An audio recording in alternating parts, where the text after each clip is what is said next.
Bonjour à tous, j'espère que vous allez excellemment bien. Aujourd'hui, on se retrouve pour parler Formule 1, pour faire le débrief du Grand Prix des Pays-Bas du côté de Zandvoort. On va voir un petit peu tout ce qui s'est passé du côté du Pays-Bas, bilan des Bleus, top, flop. Du côté de ce Grand Prix, on fera un bilan également sur les championnats en fin de vidéo. N'hésitez pas à vous abonner à la chaîne, à réagir dans les commentaires, à mettre un pouce bleu, à partager la vidéo sur les réseaux sociaux, notamment auprès de vos proches. Dans les commentaires, n'hésitez pas à me dire qui vous a plu, qui vous a déçu. Par exemple, ce que vous avez pensé de la course. N'hésitez pas à mettre un pouce bleu. N'hésitez pas, quand vous abonnez à la chaîne, à rajouter la petite cloche. Comme ça, vous êtes au courant des dernières vidéos qui sortent sur la chaîne. N'hésitez pas à aller voir EPS 2.0 sur Spotify. Les 2 premiers épisodes sont libres d'accès. Il y aura quelques autres épisodes également libres d'accès pendant l'année. Sinon, c'est un abonnement à 3,99 € par mois, en sachant qu'il y aura parfois des épisodes sur la Formule 1. Et n'hésitez pas à aller voir TikTok également, où je fais notamment un débrief de qualification, un débrief rapide des courses juste après le Grand Prix, dans l'heure qui suit l'arrivée du Grand Prix. Donc voilà, ça peut être intéressant si vous ne voulez pas attendre. Grand Prix des Pays-Bas, je ne suis pas un grand fan de cette version moderne de Zandvoort. J'en avais déjà parlé l'année dernière, de manière un peu plus importante. Pour moi, les bankings ne servent à rien. Qu'on mette un banking encore dans le virage 3, ok. Mais là, c'est un banking à 20 degrés comme ça, c'est ridicule. Et le banking du dernier virage, je trouve ça aussi ridicule. En Formule 1, les bankings, ça n'est intéressant que pour passer rapidement. Et il ne faut pas qu'il soit trop pentu. Un banking, par exemple, ça n'offre pas de possibilité d'être côte à côte. Les bankings à Zandvoort, vous ne pouvez pas être côte à côte, vous ne pouvez pas rouler en haut du banking. Donc quel est l'intérêt? Dans le virage 3, il est trop pentu. Il aurait fallu le faire un peu moins, avec un peu moins de pente. On voit, il est intéressant dans le virage 1. Dans le virage 1, qui est le virage où il y a eu le plus de dépassement. Pourquoi? Parce que vous avez un banking, mais qui doit être de 4-5 degrés. Sur les autres, il dépasse les 15 degrés. On est sur des bankings qui sont plus importants que sur les ovales aux États-Unis. Le banking du dernier virage, c'est, je pense, plus important qu'à Bristol. Pour ceux qui ont déjà vu la NASCAR à Bristol, où c'est comme ça à Bristol, hein, vraiment. Mais ce qui fait que c'est impossible de dépasser, c'est impossible de rouler en haut du banking, parce que déjà à Bristol, c'est compliqué en NASCAR d'être en haut du banking. Alors autant vous dire qu'avec une Formule 1 qui n'est pas réglée, comme une voiture pour un ovale, c'est impossible. Et je trouve que ça tue le circuit. Je préférais, moi, la version précédente de Zandvoort, où vous aviez sur la fin un virage à plat qui faisait une cassure et où c'était compliqué de passer à fond. On n'a pas vu plus de dépassements au final avec les Formule 1 modernes. Donc même dans les années à venir, où normalement on devrait avoir moins de traînées aéro encore sur ces Formule 1, on n'aura pas plus de spectacle. Heureusement qu'on a le vent sur cette piste qui fait que ça apporte quelques perturbations aéro et que ça rend le pilotage un peu plus technique. Sinon, le reste pour moi n'est pas très intéressant. Et puis, on a eu en plus les problèmes de fumigène sur la piste. Alors, c'est dingue quand même. On a été à Spa la semaine dernière. On n'a pas un problème de fumigène. On n'en a quasiment pas vu du week-end. On arrive à Zandvoort, c'est le bordel. Enfin, il y a 2 fumigènes qui arrivent sur la piste en qualif, il y a des fumigènes partout au départ. Alors, je croyais que les fumigènes étaient interdits dans l'enceinte. Le service de sécurité a donc été hyper laxiste. C'est pas normal. Déjà l'année dernière, on a eu d'énormes soucis avec les fumigènes. Il y a 2 pistes comme ça, où ça commence à devenir vraiment le bordel au niveau des fumigènes. C'est le Red Bull Ring et Zandvoort. C'est bizarre, c'est 2 circuits qui sont gérés, on va dire, par Red Bull. C'est bizarre, sur les autres pistes, c'est pas autant de bordel avec les fumigènes. Là, c'était du grand n'importe quoi. Et ce qui fait qu'en termes de sécurité, c'est pas normal. En moto, on a eu le même problème, notamment avec Misano. Il y a l'année dernière, les années précédentes, où il y avait les fumigènes pour Rossi. La F1 ne gère absolument pas la question des fumigènes, comme la MotoGP. Sauf que la MotoGP ne faisait pas tout un pataquès en disant oui, les fumigènes sont interdits dans l'enceinte. Non, ils s'en tapaient. À la F1, excuse-moi, s'ils ont regardé si les mecs avaient des fumigènes, alors je peux te dire que les terroristes, ils peuvent s'infiltrer facilement à Zandvoort parce que c'est facile de rentrer sur la piste avec des objets dangereux. Hein. C'est quand même très inquiétant en termes de sécurité. Donc voilà, je suis un petit peu surpris par le coup des fumigènes. Par contre, le virage 14, bonne idée, ce faux gravier, on va dire ce gravier collé, plus comme ça qu'il faut l'interpréter, parce qu'on a évité les problèmes de l'année dernière, où à cet endroit de la piste l'année dernière, c'était rempli de cailloux au bout de 2 tours de course. Même en qualification, c'était très compliqué à certains moments, parce qu'il y avait presque un rail qui se formait avec les cailloux. Donc là, c'est beaucoup mieux à cet endroit-là de la piste. Donc ça, c'était une excellente idée et ça donnera peut-être l'envie de mettre ça à la place des bandes rugueuses, parce que j'avais l'impression vraiment que c'était très bosselé et très dur de piloter là-dessus. Ça donnera peut-être des idées, notamment à la magnifique piste du Paul Ricard, qui, c'est avec ses bandes rugueuses absolument ridicules, qui n'ont jamais fait ralentir une voiture. On passe tout de suite à Piastri. Piastri, les rumeurs transfert, on va dire.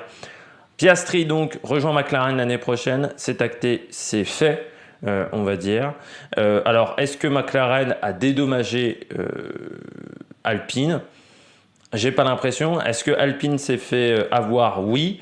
Je pense que Piastri est allé voir ailleurs quand il a compris que c'était la solution de secours par rapport à Alonso et qu'on voulait l'envoyer chez Williams. Lui ne voulait pas rouler chez Williams.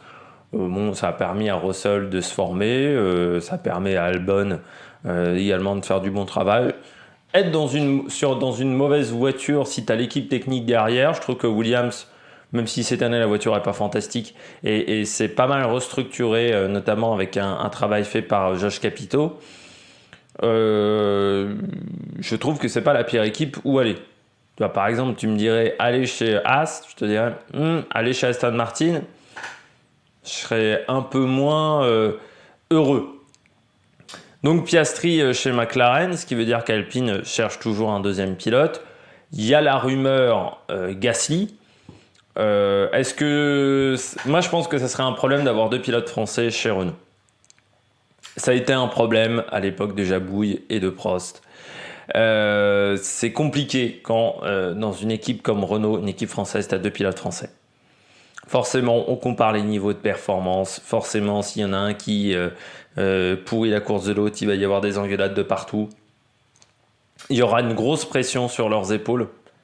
Sur chacun des épaules de chacun des leurs. Il y aura une grosse pression pour Alpine. Je pense pas que ça soit la bonne idée. Après, le souci, c'est que des bons pilotes, t'en as pas 150, ça sera soit Gasly, soit Mick Schumacher. On sait qu'il y a des grosses discussions avec Gasly. Moi, je serais plutôt pour mettre Gasly, même s'il y a ce problème comme ça de réputation, et comme je vous ai dit, qu'il va y avoir, enfin de réputation, qu'il va y avoir des problèmes pour la réputation d'Alpine si ça se passe mal. Mais je pense que Gasly mérite plus une place chez Alpine que Mick Schumacher. Et pour moi, Gasly a plus fait ses preuves que Mick Schumacher. Mais forcément, si tu as Gasly et Ocon, ça va pas être facile. Et Gasly, il faut pas qu'il se dise aussi qu'il sera accueilli les bras grands ouverts. Il arrive chez Ocon. Ocon, il a bien performé par rapport à Alonso. Donc tu arrives quand même chez Ocon. Ocon, il est très bon en communication pour se mettre les gens avec lui dans l'équipe. Tu sais, il a résisté quand même à Perez. Hein. Donc Ocon, c'est un sacré pilote qui a les épaules très solides et qui a la tête bien faite et très dure. Il faut se méfier. C'est peut-être pas Gerhard Berger, mais bon, c'est pas le mec le plus facile, je pense, à gérer comme équipier Esteban Ocon. Donc il faudra que Gasly fasse attention. Puis Gasly, s'il se rate, sa réputation en prendra un coup. Faut pas que ça nous fasse aussi une Ricciardo.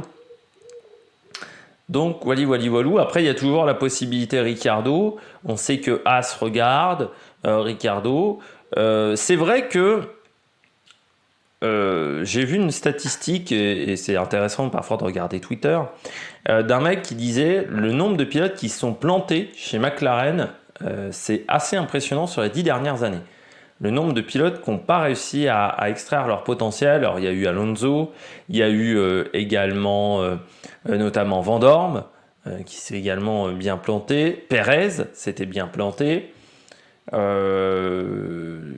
Ricciardo aujourd'hui.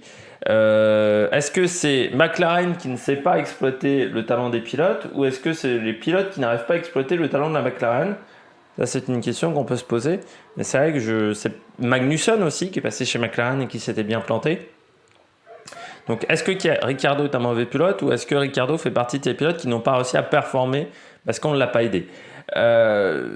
Moi, je pense que c'est plutôt Ricciardo qui n'a pas réussi à être performant, mais il est tombé également dans l'équipe de Norris, ce qui ne sera pas facile pour Piastri, parce que Piastri, il s'est quand même engagé dans un truc qui va pas être facile. Il va falloir réussir à performer en étant dans l'équipe de Norris. Alors, Ocon avait réussi à le faire chez Racing Point, en étant dans l'équipe de Perez.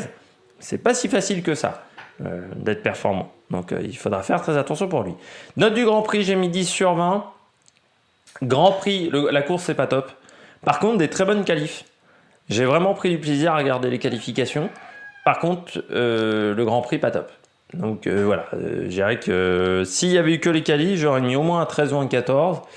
Mais avec la course, même le restart est pas incroyable et pas spectaculaire. Donc même le restart n'a pas provoqué énormément de dépassements. Le seul truc que j'ai aimé qui était bien, c'est qu'on a pu utiliser les 3 types de gommes différentes. Et ce qui est extrêmement rare, parce que normalement on utilise soit que les médiums et les hard, soit que les soft et les médiums. On utilise rarement les 3 types de gommes. Dans la plupart des équipes, on a utilisé les 3 types de gommes. Donc ça, j'ai trouvé que c'était bien et intéressant. On a eu peu de dépassements, les bankings n'aident pas. Le fait d'avoir allongé la zone DRS de 300 mètres, ça n'a pas provoqué plus de dépassements. Et puis les fumigènes, ça m'a énervé. Bon, on passe tout de suite au bilan des Bleus. Du côté du bilan des Bleus, je commence avec notre ami avec Pierre Gasly, pardon. Week-end qui est pas incroyable, qui n'est pas non plus catastrophique. C'est un week-end moyen. Pour Pierre, 11e en qualif, et avec un chrono de 1:11.512, donc pas loin notamment de la 8e place de Schumacher. Il est quand même devancé par son équipier en qualif. Donc ça, voilà, c'est la petite déception pour Pierre Gasly, mais la qualif n'était pas mauvaise pour Pierre. Après, la course, elle n'est pas mauvaise non plus, la course de Pierre, mais il ne pouvait pas aller chercher les points. Il y avait une différence entre lui et les pilotes qui étaient dans les points. On a tenté une stratégie qui était quand même,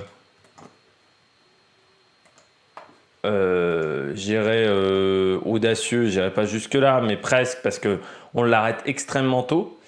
Et puis il change 2 fois les softs en fin de course parce qu'il y a eu l'arrêt au stand, mais on lui met les hard, on lui a mis les softs et avec les hard ça marchait pas incroyablement bien, mais il s'est arrêté extrêmement tôt. Après le rythme était en dessous. Cette AlphaTauri cette année, elle n'est pas incroyable en termes de performance. Ils n'ont pas réussi à faire des évolutions sur cette voiture, donc c'est-à-dire que même en compréhension ils ont du mal. L'avantage c'est qu'il devance son équipier en course, même avant l'abandon de Tsunoda, abandon un petit peu imbroglio même de Tsunoda, parce que j'en parle pas plus tard de Tsunoda, mais le fait de rouler, j'espère qu'il y aura peut-être des points de perdu sur son permis, parce que rouler donc avec les crochets, en étant détaché dans la voiture, ça c'est pas normal.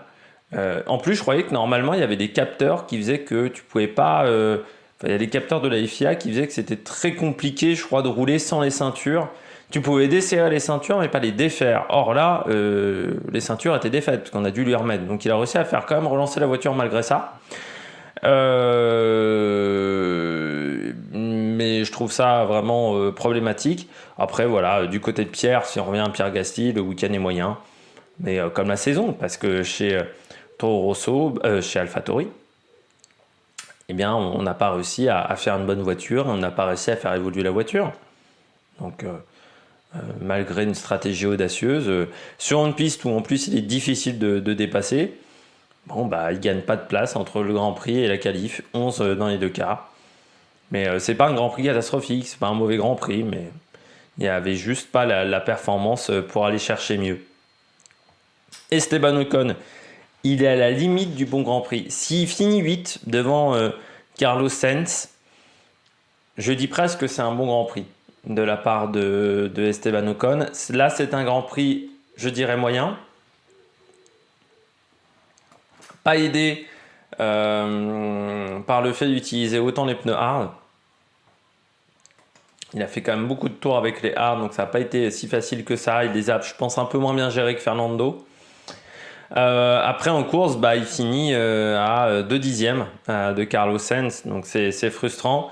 Mais ça confirme que sur sa deuxième partie de Grand Prix, c'était plus compliqué. Il fait un très bon début de course, il gagne beaucoup de positions au départ, il fait vraiment un très gros départ, Esteban Ocon. Sur le premier run, il a un très bon rythme.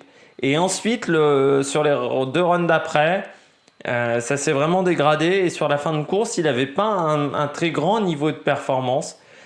Et c'est dommage parce qu'il y avait, je pense, de quoi faire pour Esteban Ocon.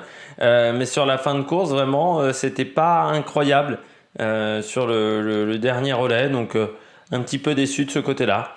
Après, il fait une course solide. Il prend la 9e place. Voilà, s'il arrive à garder, garder 1 dixième d'avance sur Carlos Sainz et qu'il finit 8e, j'aurais dit que le Grand Prix était très bon. Ça fait encore pour Alpine 2 pilotes dans les points. Mais on parlera, je pense, de Fernando Alonso un peu plus tard dans cette vidéo. Je vais réussir à articuler. On passe tout de suite au coureur au top. Du côté des pilotes au top, un certain Max Verstappen, bah, il a roulé sur l'eau. Enfin, vraiment, il était à domicile, mais au-dessus du lot.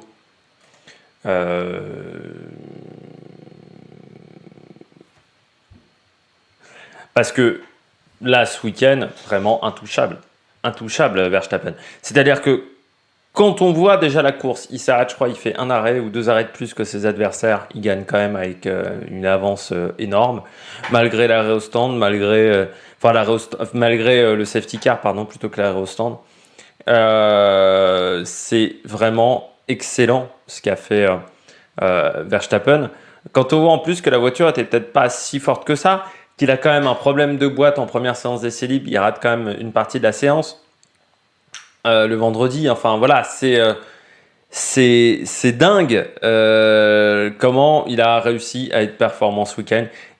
Ça fait depuis, voilà, il gagne 4 grands prix d'affilée, mais ça fait quand même depuis quelques courses qu'il a un niveau en ce moment Verstappen où tu te dis, bah, comme Vettel en 2013, je ne vois vraiment pas qui va réussir à le battre. Le championnat, il est plié, hein. Ceux qui croyaient encore un suspense, le championnat est plié depuis le week-end dernier déjà. Quand il y a plus de 100 points d'écart, c'est mort, c'est quasiment 4 courses. Et là, il faudrait qu'il ne marque pas des points pendant 4 courses et que de l'autre côté, Leclerc marque des points pendant 4 courses, donc c'est quasiment impossible. Mais le week-end, quand même, encore une fois, de Verstappen, en course, il est au-dessus.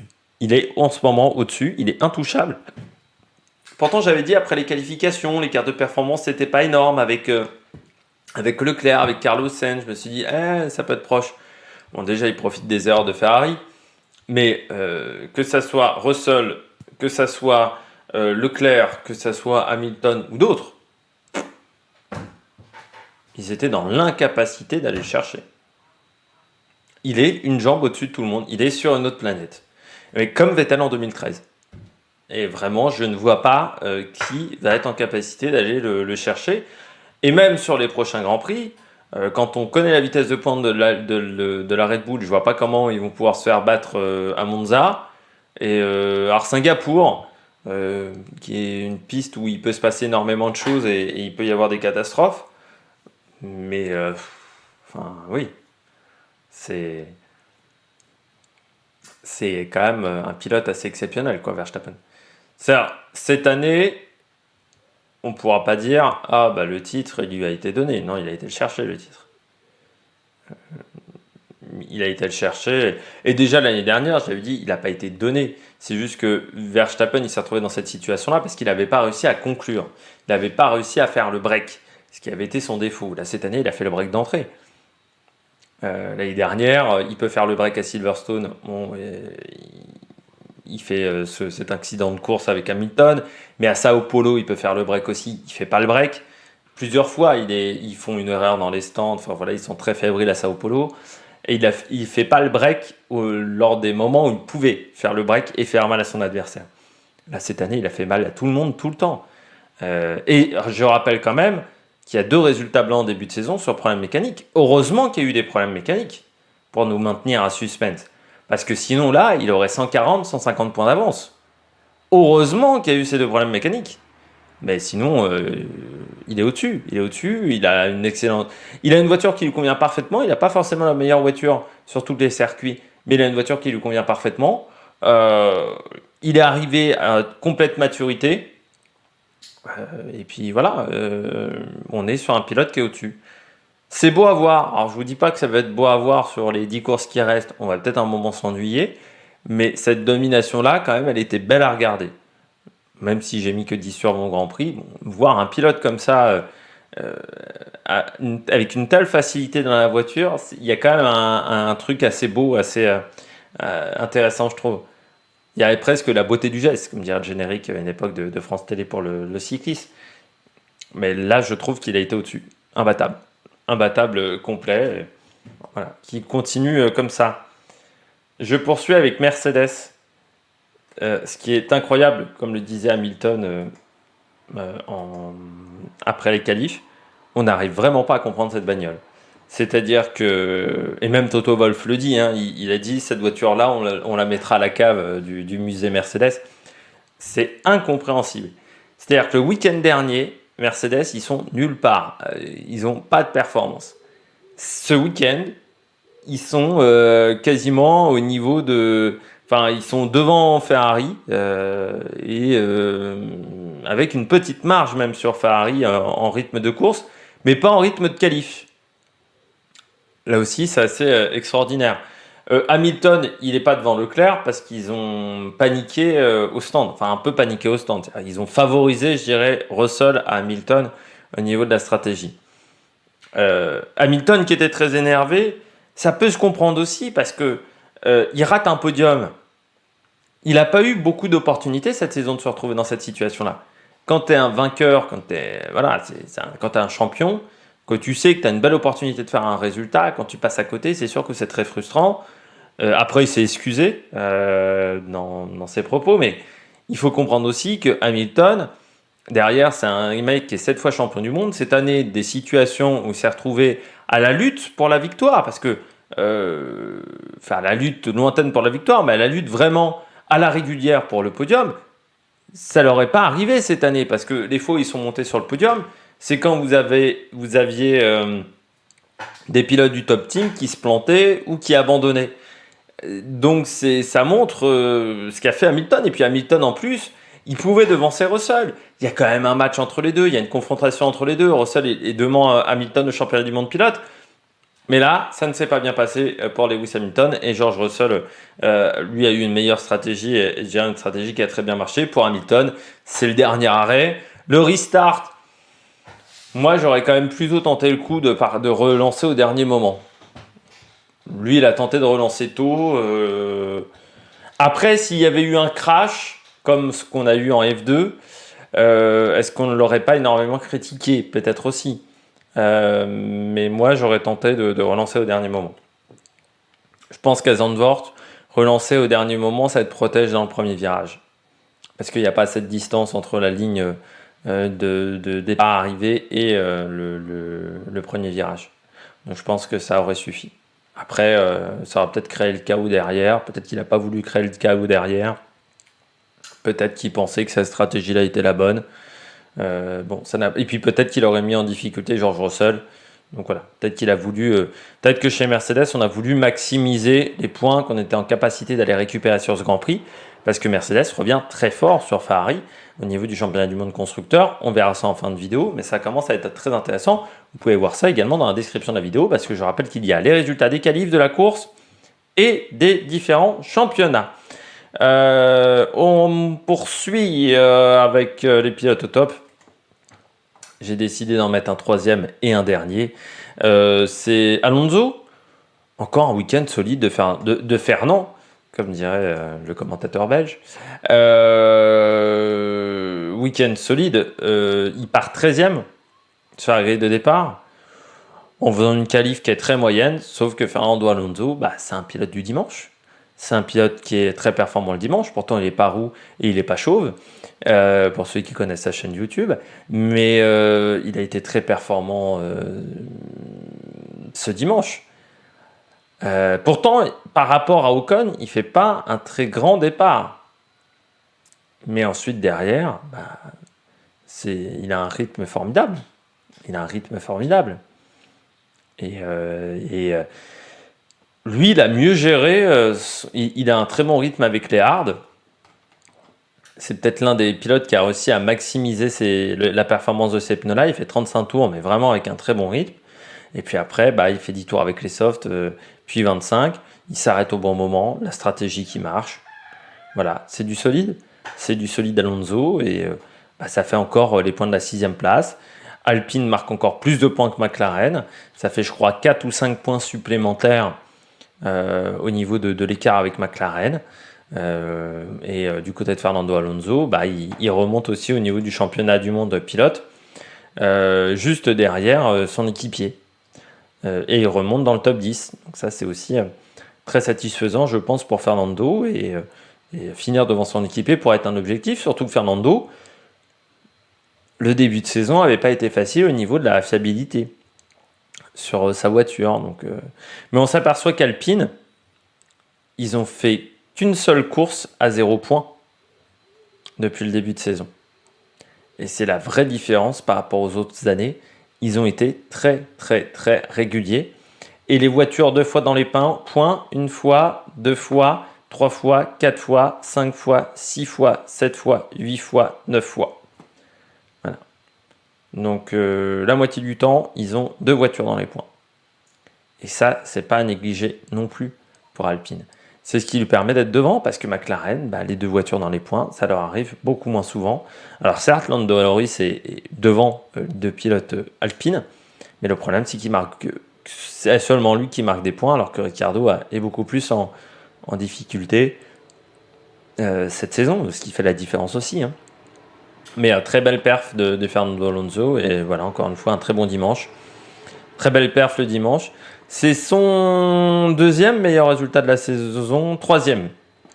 Il a fait 2 fois 5e et à égalité, il a fait 2 fois 6e. Donc c'est vraiment bien ce que fait Fernando.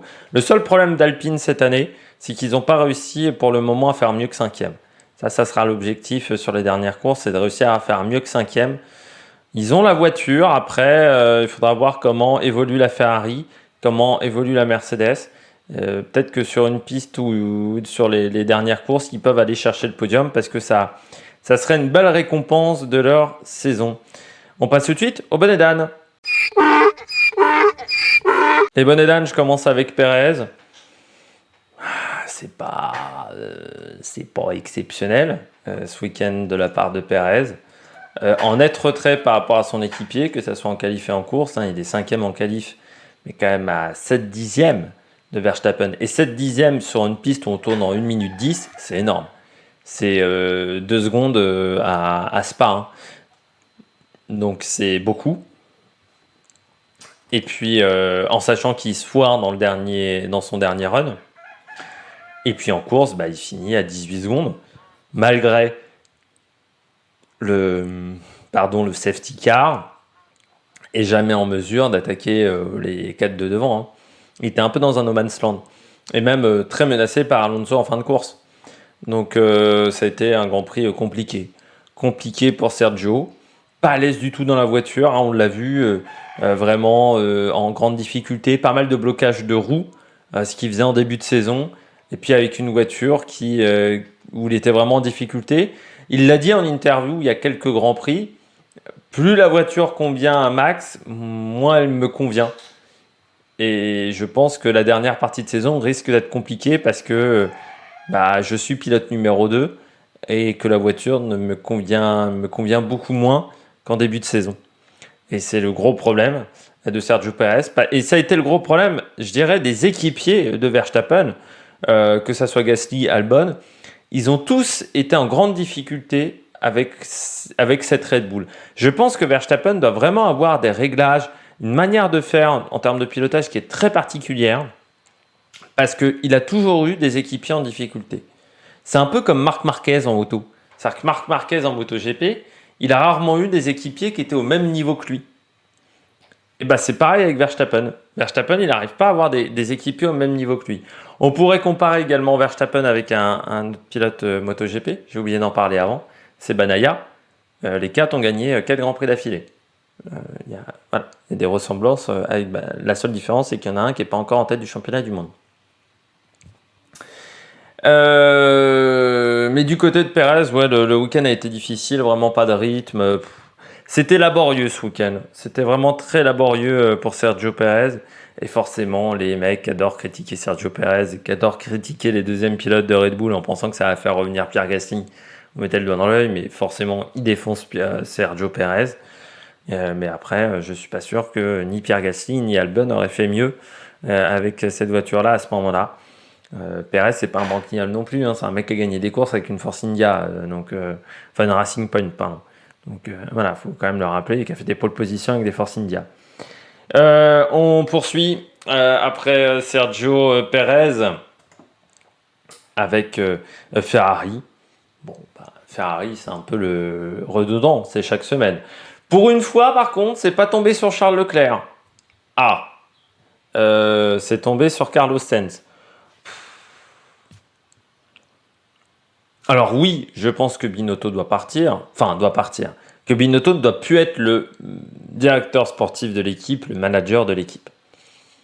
Pour moi, c'est pas un meneur d'hommes. Je l'ai déjà dit plusieurs fois. Je le dis et je le répète assez souvent.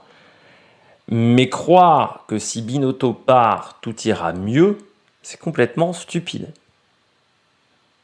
Il faut faire une restructuration complète de Ferrari.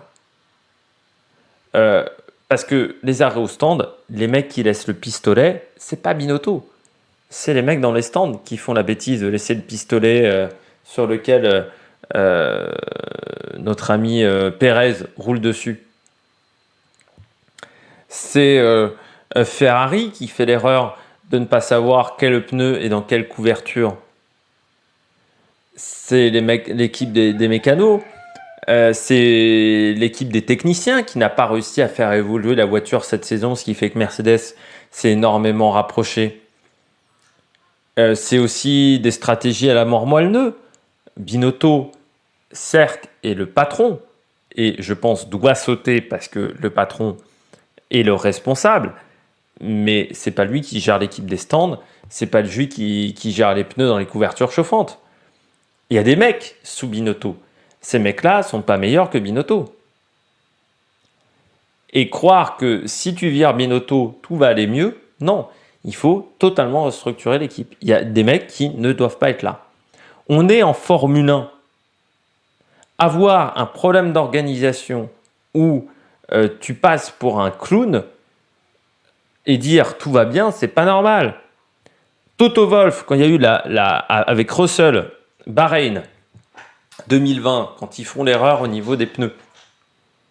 Au niveau des pneus de Russell, et qui perdent la course à ce moment-là. Je pense qu'il a gueulé, Toto Wolff. Et je le dis, on a fait une énorme erreur. On a fait une grosse boulette, on s'est excusé même auprès de George Russell. Là, tu n'as aucune excuse auprès de Carlos Sainz. Dans la radio. Il faut s'excuser à ce moment-là. On a fait une bêtise. On lui pourrit sa course. La course de Sainz, elle est pourrie à ce moment-là. Et puis tu rajoutes à ça donc le problème du pistolet, le unsafe release, enfin plein de conneries à droite à gauche. Mais est-ce que Charles Leclerc a eu un Grand Prix facile? Non. Parce que Charles Leclerc, il a une mauvaise stratégie pendant le Grand Prix. Parce que Charles Leclerc, la voiture n'a pas de rythme en course. Donc c'est-à-dire qu'on a préparé les qualifs et pas la course. Parce que quand tu as moins d'un dixième d'écart en qualification entre toi et Verstappen et qu'en course, tu n'es pas capable de finir à moins de 10 secondes, malgré un safety car, c'est que vous avez préparé que les qualifs, les mecs. Vous n'avez pas préparé une voiture pour la course. Et que la voiture, en début d'année, c'est la meilleure voiture du plateau. Elle est plus facile à piloter que la Red Bull. C'est ce qui fait la différence, je dirais, entre les deux. Les deux avaient des très très bonnes étaient des bonnes voitures, mais un peu plus facile à utiliser la Ferrari. Comment on passe d'une voiture qui est capable de mettre un dixième et demi, voire 2 à Red Bull en début de saison, à une voiture qui n'est pas capable de finir à moins de 10 secondes un Grand Prix où on fait un restart sur les 10 derniers tours? C'est qu'on n'a pas fait les évolutions. C'est que les évolutions qu'on a apportées n'ont pas marché, c'est qu'on n'a pas réussi à améliorer la voiture. Ça, c'est aussi un problème. Donc, on enquille un peu les soucis quand même chez Red Bull. On enquille les erreurs chez Red Bull, chez Ferrari, pardon, par rapport à chez Red Bull. Et ça va être vraiment un problème. Je pense qu'il faut virer Binotto, il faut que Binotto soit rétrogradé. Je pense que c'est pas forcément essentiel qu'il soit viré. Binotto, il était là déjà à l'époque de Jean Todt, mais il faut qu'il soit rétrogradé. Mais il faut trouver un vrai leader, et un vrai leader, un vrai manager d'équipe. Je ne sais pas qui on peut avoir. Est-ce que un Cyril Abiteboul, par exemple, pourrait pas relancer Ferrari? Parce que moi, je pense qu'il ne faut pas prendre un mec italien. Je vous le dis. Je pense qu'il faut prendre ailleurs. Cyril Abiteboul, parce que Eric Poulier, normalement, il devrait partir chez Hyundai en rallye. Cyril Abiteboul, il a quand même relancé Renault. Parce que quand il est arrivé à l'époque, Renault était très très loin. En sachant qu'il a dû gérer quand même un constructeur au-dessus qui n'était pas facile. Est-ce que si on mettait Cyril Abiteboul chez Ferrari, ça pourrait pas aller mieux? Cyril Abiteboul, c'était quand même un meneur. Pour moi, c'était pas un mauvais directeur sportif, c'est juste qu'il a dû faire aussi avec un budget qui n'était pas très élevé. Et ensuite, il faut restructurer, c'est-à-dire qu'il y a des mecs qui doivent descendre, qui doivent être rétrogradés, qui doivent être virés. Le mec qui gère les mécanos, il y a un problème. Le mec qui gère la stratégie, il y a un problème aussi. Donc il faut améliorer les choses, mais pour moi, il faut changer la tête de proue, mais c'est pas en changeant la tête de proue qu'on améliorera l'équipe à 100%. Ça, c'est clair et net aussi. Je poursuis avec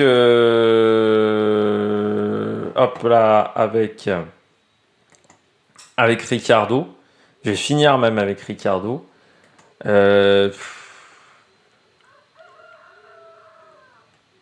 On pourrait presque croire qu'il veut quitter la F1, Ricciardo.